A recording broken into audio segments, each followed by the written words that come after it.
যে শেখ হাসিনা কলকাতায় আসছে। হ্যাঁ, খবরটা 99% শিওর শেখ হাসিনা কলকাতায় আসছেন।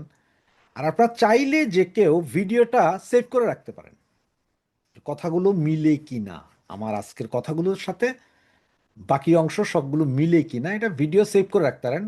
এটা 1 দিন 2 দিন 7 দিন 10 দিন বা 1 মাসের ভেতরে মিলবে তেমন না, তবে আগামী 6 মাস ডিসেম্বরের ভেতরে পর্যন্ত আমার কোন কোন কথাগুলো মিলে, কত পার্সেন্ট মিলে, আপনারা এটা দেখার জন্য হলে ভিডিওটা সেভ করে রাখতে পারেন। তো আপনার এখন প্রশ্ন জাগতে পারে, হঠাৎ করে দিল্লিতে এত ভালো অবস্থানে আছেন, সেখান থেকে কলকাতায় সিকিউরিটির কি বা এই সেই। এটা হচ্ছে আপনার কলকাতাতে আসার জন্য কলকাতার লোকজন, কোটি কোটি লোক আশা প্রকাশ করছেন, কোটি কোটি লোকের দাবি যে উনি কলকাতায় এসে থাকুক, উনি কলকাতা থেকে ঘুরে যান। আচ্ছা, একটা কথা চিন্তা করেন তো একটু আপনারা, শেখ হাসিনা কলকাতায় আসলো আর বর্ডার এরিয়ায় উনি এসে দাঁড়ালো দিনের বেলা, ধরেন 10টা 11টা 12টার দিকে, আর পেছনে লক্ষ লক্ষ লোক জয় বাংলা ধ্বনি দিচ্ছে। এপারে আমাদের বাংলাদেশের এপারের এই যে বর্ডার গার্ড, সেনা বা বাকি যেসব লেংটু পংটু আছে, ওদের অবস্থাটা কি হবে? ওদের অবস্থাটা কি হবে একবার কি চিন্তা করছেন? এবং আপনারা অনেকেই যারা এখনো সন্দেহ প্রকাশ করছেন যে শেখ হাসিনা বাংলাদেশে আসবেন কিনা, 6 মাসের কথা বলেছেন, অনেকে বলছেন যে ডিসেম্বর পর্যন্ত। তো আমার মনে হয় কি জানেন, ডিসেম্বর আগেই চলে আসবেন, জুলাই আগস্ট চলে আসতে পারেন উনি বাংলাদেশে। কারণ উনি যে বাংলাদেশে আসবেন এটার সৎসাহসটা কিরকম দেখেন। গত 2 বছর যাবত, 2 বছর না হলো 21 মাস যাবত তো ইন্ট্রিম গভর্নমেন্ট, বাংলাদেশের যে লেংটু পুংটুরা, এরপরে এখন আবার আমাদের কার্ড ভাইয়া, ওনারাও শেখ হাসিনাকে ফেরত চাচ্ছেন, যে ভারতকে বলছেন ফেরত দেন ফেরত দেন। তো শেখ হাসিনা ওই দিন কি বলছেন, আমাদের নেত্রী নেত্রী কি বলেছেন, যে বিমান পাঠাও, পাসপোর্ট পাঠাও, জেল ঠিক করো কোন জেলে রাখবে, আমি আসছি। তো বিএনপির গভর্নমেন্টে যদি সৎসাহস থাকে বলুক না যে ঠিক আছে অমুক ফ্লাইটে আপনাকে নিয়ে আসবো, আসেন, জেলখানাও রেডি, আপনাকে এনে ঢুকাবো। সৎসাহস যদি থাকে ঢুকাইতে বলেন না, আনতে বলেন। উনি তো সরাসরি বলছে। যদি এখন বিএনপির গভর্নমেন্ট যদি বলে যে হ্যাঁ আমরা বিমান দিছি, আপনার পাসপোর্টও ফেরত দিলাম, কিন্তু আপনি দেশে আসেন না, আপনি তো আসবেন না, তাহলে একটা কথা আছে। কিন্তু উনি তো টেক্কা খেলে দিলেন যে জেলখানাও রেডি করো, বিমান পাঠাও, পাসপোর্ট দাও, আমি আসতেছি বাংলাদেশে, কোনো সমস্যা নেই। তোমরা আমার চাইতে হবে না, তো ভারতের কাছে চাইতে হবে না, আমি আসবো, আমার এই জিনিস দিয়ে দাও, আমি আসছি বাংলাদেশে, যেদিন চাইবা সেদিনই চলে আসবো। এই সৎসাহস দেখানোর মতো সাহস শেখ হাসিনা ছাড়া, জননেত্রী শেখ হাসিনা ছাড়া আর কারো নাই, বঙ্গবন্ধু কন্যা শেখ হাসিনা ছাড়া আর কারো নাই। তো যে কথাটা বলছিলাম, যিনি কলকাতাবাসীর, কলকাতার বাঙালিদের মধ্যে একটা ভাইব তৈরি হয়ে গেছে শেখ হাসিনাকে আনবে।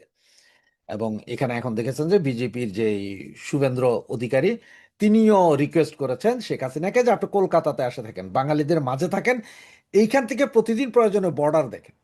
মানে এমনও তো হতে পারে শেখ হাসিনা এসে শুভেন্দ্র অধিকারী সহ বর্ডার এরিয়া ভ্রমণ করছে, লক্ষ লক্ষ লোক ফুল ছিটাচ্ছে আর জয় বাংলা ধ্বনি দিচ্ছে, আর এপার থেকেও আসছে। তা কলকাতার ম্যাক্সিমাম জায়গায় আপনার এই যে আমাদের ফরিদপুর, তার বিভিন্ন জায়গায় যেগুলো আগে হিন্দু অধ্যুষিত এরিয়া ছিল বাঙালি, এরা অনেকেই জীবন ভয়ে ওখানে চলে গেছে, দশকের পর দশক ধরে। ওরা সবাই আছে, ওদের সবার কাছেই শেখ হাসিনা হচ্ছে যে সবচেয়ে জনপ্রিয় পৃথিবীতে। ওরা ওই ভগবান, আল্লাহ ভগবান যেটা বলেন ওটার পরে শেখ হাসিনাকে ওরা সবচেয়ে প্রিয়, সবচেয়ে নিরাপদ স্থান মনে করে, তাদের সবার ইচ্ছা। এবং শেখ হাসিনা যেদিন কলকাতায় পাড়া দিবেন, আমার মনে হয় কলকাতার রাস্তাঘাট সমস্ত কিছুতে মানুষের গগনবিদারী চিৎকার থাকবে আর ফুলের পাপড়ি থাকবে। এবং ওনার কলকাতা আসাটা আগামী মাসে জুনের যে কোনো সময় উনি কলকাতাতে আসবেন, এতটুকু শিওর হওয়া গেছে, এটা 100% শিওর হওয়া গেছে। হ্যাঁ, এখন আপনারা হয়তো বলতে পারেন আমাদের অনেক নেতা বলে নাই, ওই নাই সেই নাই, ভাই কে কারে বললো, কে কারে খবর দিল তা জানি না। আমার কাছে যতটুকু গ্যারেন্টেড খবর পেয়েছে আমি ততটুকু বললাম আপনাদেরকে।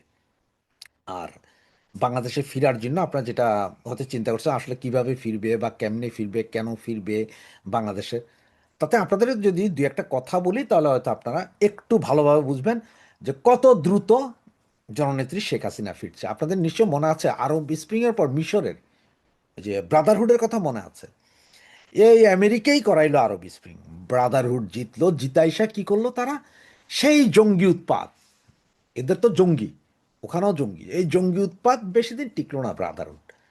ব্রাদারহুডের নেতা কোথায় গেলেন, জেলে গেলেন, ফাঁসি হয়ে গেল, সব কিছু। এরপরে সেনা শাসন আসলে, এখনো যে মুরসি আছে সেনা। ঠিক বাংলাদেশের পরিস্থিতি একটু চিন্তা করেন, আমেরিকা চুক্তি করেছে, ওই করেছে, সেই করেছে, কিন্তু এই চুক্তি করলে কি হবে? চুক্তি তো করছে, আমার সেন্ট মার্টিন নিবে, বন্দর নিবে, অমুক নিবে, তমুক নিবে, কিন্তু আমেরিকাও ভালো করে জানে যে জনগণের সমর্থন যদি না থাকে, প্রপার যদি কারো যে কন্ট্রোল করতে হবে এরকম লোক না থাকলে তারা এগুলো নিতে পারবে না। শুধু তাদের ভুল ভেঙে গেছে। এখন ক্ষমতায় তারেক জিয়ারা বসাইছে, কারণ 5ই আগস্টের পরে যেভাবে আপনার মৌলবাদীদের উত্থান, আমেরিকা তো জানতো, এদের কাছে ছিল যে মৌলবাদী আছে, কিন্তু মৌলবাদীদের ধরার জন্য তো একটা সিস্টেম লাগে, কোনো ইয়েতে লাগে। সুতরাং মৌলবাদীদের উত্থান দেখলো সব, এখন তারেক জিয়াকে বসাইলো। এখন যেটা তারা প্ল্যানিং এ করবে সেটা হচ্ছে এই যে মৌলবাদীর উত্থান, এইটারে কিন্তু সালাদ কাটা করবে। আপনার কচু কাটা বললে তো সবাই কচু কাটা বলে, আমি বললাম যে সালাদ কাটা, মানে সালাদ যেভাবে কাটা নেয় মৌলবাদী এগুলো সবগুলোরা কাটবে, দেখবেন লেখা রাখেন এটা, ওই যে বললাম ভিডিওটা ডাউনলোড করে রাখেন, সেটাই রাখেন। সালাদ কাটা করবে এই মৌলবাদী গোষ্ঠীটাকে, এবং এমন কাটা করবে যেটা কল্পনা করতে পারবে না। ঠিক ওই যে মিশরের সেই ব্রাদারহুডের মতো কচু কাটা করবে। তার কারণ কি জানেন? ইন্ডিয়া এখন, ইন্ডিয়া বলতেছি, সরি, আমেরিকা বুঝতে পারছে যে এইখানে আমি এই চুক্তির বলে এগুলো পাই আর না পাই, কারণ শেখ হাসিনা ছাড়া অন্য কেউ এই দেশ কন্ট্রোল করতে পারবে না, বা অবস্থা এতই জটিল। আর যদি তাকে পাইতে হয় তাহলে হয় শেখ হাসিনার সমর্থন লাগবে, নাই শেখ হাসিনার সমর্থিত কোনো সেনা বাহিনী লাগবে, মানে যাদের পেছনে মিনিমাম 50% লোক ভরসা করে। বাংলাদেশের জনগণ কিছু হোক আর না, 50% লোক আওয়ামী লীগের উপরে ভরসা করে, আওয়ামী লীগও চুপচাপ। এই যে এখন হঠাৎ করে দেখতেছেন যে হামে শিশু মারা গেল প্রায় 1100-1200 মতো, এরপরে গত এক সপ্তাহ ধরে দেখতেছে যে প্রতিদিন ধর্ষণ, প্রতিদিন, আজকে এখানে তো কালকে এখানে, পরশু এখানে, একটা না যাইতে আরেকটা। আর সবচেয়ে মজার বিষয় দেখেন, গতকাল রাতে চট্টগ্রামের বাকলিয়াতে ধর্ষণ, আজকে আবার দুইটাকে ধর্ষণ, দুই শিশুকন্যাকে ধর্ষণ। এই সমস্ত অবস্থা নিয়ে জনরোষ, তিনজন মন্ত্রী, গতকালের প্রধানমন্ত্রী সহ বাকি 2জন মন্ত্রী, টোটাল 3জন মন্ত্রী গেল রামিসার বাড়িতে, সেইখানে ওনারা ঘেরা হয়ে পড়ে গেল। সেইখানে তাদেরকে ভুয়া ভুয়া গদিচার গদিচার পাবলিক ইয়ে করতেছে। কালকে সারা রাত গন্ডগোল চলছে চিটংয়ে, আজকে আবারও 2টা শিশুকন্যাকে ধর্ষণ, এছাড়াও প্রতিদিন লাশ পাওয়া যেতেছে, মানুষের সেন্টিমেন্ট উঠতেছে। একদম সেম এই ঘটনাগুলো কিন্তু যদি একটু গুগল করেন দেখবেন যে মিশরেও ঘটেছিল। এই তালেবানি শাসন চাই, ব্রাদারহুড, ওই অমুক সনদের অধীনে আমরা দেশ দখল করতে চাই, অমুক সদনের অধীনে দেশ চলবে, এগুলা কিন্তু আমেরিকা কিন্তু সব ভালো পায়, মাগার এই মৌলবাদ শক্তিরে ভালো পায় না। এদের কথা হচ্ছে যে কাটো কচুর মতো, ঠিক এই কচুর মতো না, এবার সালাদের মতন কাটবে বাংলাদেশের এই মৌলবাদী যেগুলো লাফাইতেছে। এবং আজকে যে ডারবি নাসিরকে ধরেন আটকায়া ফেলানো, থানার ভিতরে নাকি ওরা গেট ভাঙা, এগুলো সব করতেছে কিন্তু ডিপ স্টেট।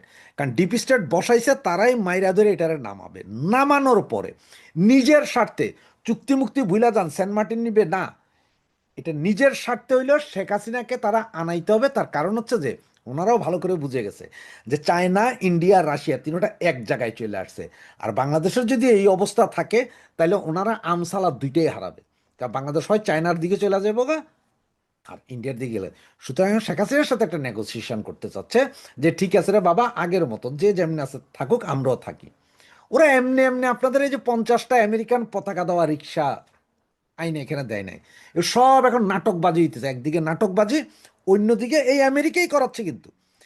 যাই বুঝবেন, পাবলিকের সেন্টিমেন্ট গ্রো করা, পাবলিকরে দিয়া খেপানো, মন্ত্রীদেরকে আটকায়া মিছিল, এগুলো সব আমেরিকা, আমেরিকা এগুলো করাচ্ছে। তার কারণ হচ্ছে যে কচু কাটা, সালাদ কাটা করতে হবে মৌলবাদীদেরকে, কারণ আমেরিকা আইএস থেকে শুরু করে সবাইরে দেখে ফেলছে না, এগুলোরে কচু কাটা না করলে, ইয়ে না করলে, যে ওই যে রাশিয়া, চায়না, ইন্ডিয়া এক হইয়া যে এই জায়গায় যে একটা দখল নিবে, এটা আমেরিকা ভালো করেই বুঝে গেছে।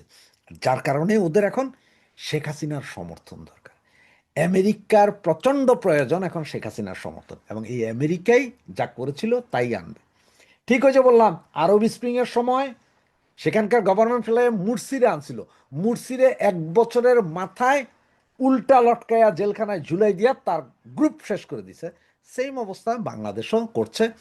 কারণ আমেরিকা জানতো যে বাংলাদেশও মৌলবাদী আছে, কিন্তু শেখ হাসিনার আমলে এমন ছিল এটা বাইরে দিতে পারতো না, কিন্তু ভিতরে ভিতরে খোকলা করতেছিল। এইটা একটা আমেরিকার ভয় ছিল, যার কারণে তো শেখ হাসিনাকে সরাইলো, মৌলবাদীদের পুরোটা দুনিয়ারে দেখাইলো। এখন হচ্ছে যে কচু কাটার করার সময়। তবে বাংলাদেশে যদি ওনারা বাংলাদেশের উপর ভর করে যদি চায়না, ইন্ডিয়া বা রাশিয়া এদের দিকে চোখ দিতে হয়, তাহলে ওনাদের কাছে শেখ হাসিনা ছাড়া দ্বিতীয় কোনো অপশন নাই।